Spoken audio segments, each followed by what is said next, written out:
true. Hey, so now I'm going to sit there, I'm going to go over 911 calls. So my buddy Colt, he's actually going to be sitting there calling 911, and I'm going to go over on how to do it and how to act as the... So when you have a police force and stuff like that, because usually right now everybody else is kind of, we're just in whatchamacallit. So you have your police force and stuff like that. You make sure that all the other cops know that this person is going to be the one that answers the 911 calls. I am always probably more than likely the one that does those. And the reason, whatever. But okay, go ahead, Colt. 911. 911, what's your emergency? We got a fight going down in the Yellow Jack. How many people are involved? 3 people.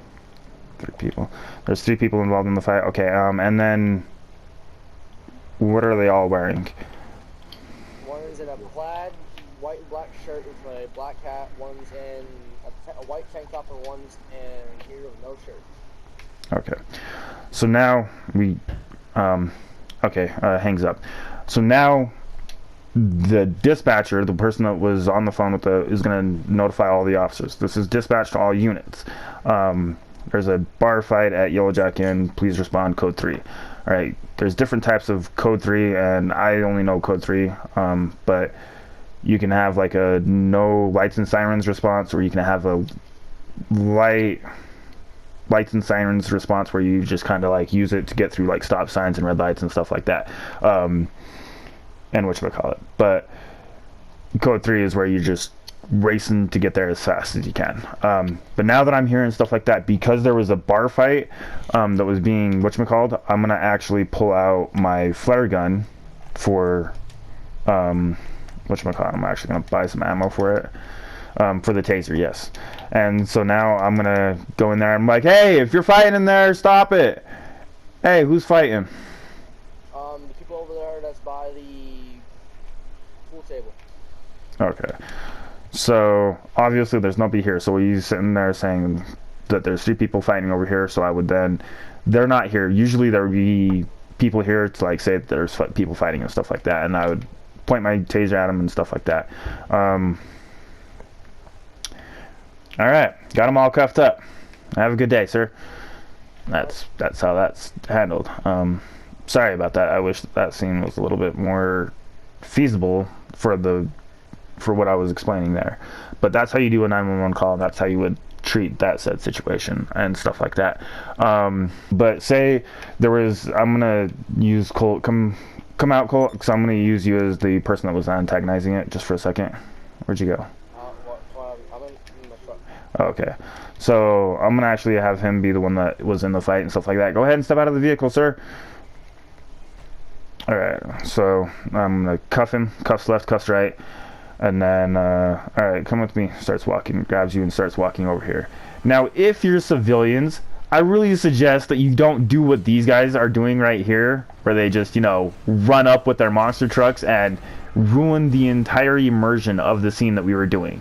All right, because that literally makes it so much harder for the cops to sit there and want to roleplay as police officers when you're trying to do simple stuff like arresting somebody, and then all of a sudden 6 monster trucks come out of nowhere and just run you over. That's things not to do as a civilian. All right, it makes it really hard for the cops, and it ruins the immersion for, say, his scene, which is, you know, him being in a bar fight. You know what I mean? And it really makes it hard for the cops, because now my car's trashed, now his truck is trashed, now we have to go and get him fixed, and now there's cops here, and you don't want cops to be here. You know what I mean? Because now it's just horrible. Now it's a shit show. You know, you had your officer that got killed too, on top of it. So now this guy's just cuffed, and I'm dead, and so now he can't even fucking do anything. I can run. Yeah, he can run with his hands cuffed, but you know, that's as far as that's gonna be. I get another example too? Yeah, you can go ahead and do another example. Alright. So, like, say, I'm cuffed, and he has me right here, gets his car, and he's patting me down. Oh, yeah. Yeah. So, when you get them cuffed and stuff like that, you do need to search them. So I sit there and I say, hey, I search you, what do I find on you? Pistol, drugs, keys. Pistol, drugs, keys. All right, so that's pretty vague on the example, but Yeah. but that's just an example. So then you search them and you figure out what's on them. There was actually one time during a role play and stuff like that.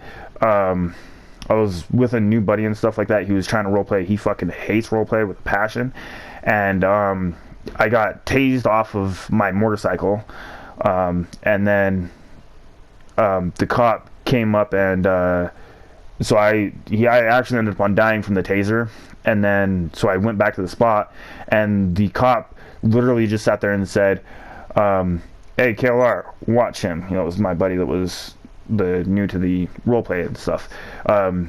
So he's just watching me, and I realized that I hadn't been cuffed, I hadn't been searched, and so I pulled out a knife and I killed my buddy, and then I killed the cop, and then I hopped on the motorcycle that I was just in front of, and then I took off and I ran from the police. I continued to run from the police.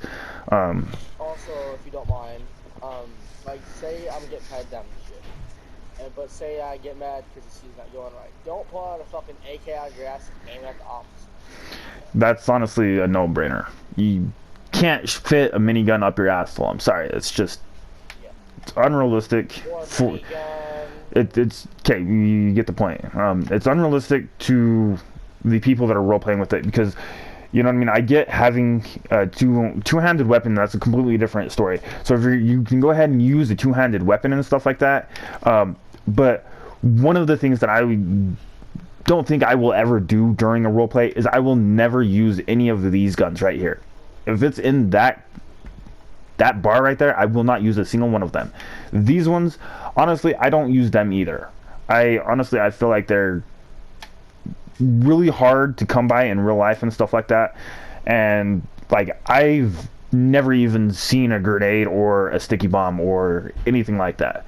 And I'm not sitting there saying I go to gun shows or anything like that, but like, even at gun shows, those are like pretty highly regulated and stuff like that. So I mean, yeah, you can make a bomb out of the stuff that's out of cleaning supplies and whatnot, but you know, I mean, it's not very hard to do, but it's just out of respect for everybody else that's role playing to just stay away from those guns. Honestly, that one and that one, just stay away from them. But whatever. And if you do, then try not to abuse them too much. But if you are going to use an AR, then pull it out of like something where an AR would be, like my car, you know, his trunk. I say no. If I honestly, just because I just say no. You know what I mean? Just pull it out of somewhere that then nobody is like, well, that's felon RP. You can't pull an AR out of your ass, because it happens. So you could a pistol is a pistol. You can conceal a pistol in your pants and stuff like that. But you're dragging me out into something that I didn't want to get into yet.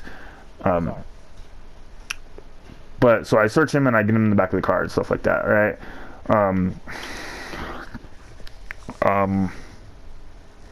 But that's how you do that and stuff like that. Well, have a good one, guys.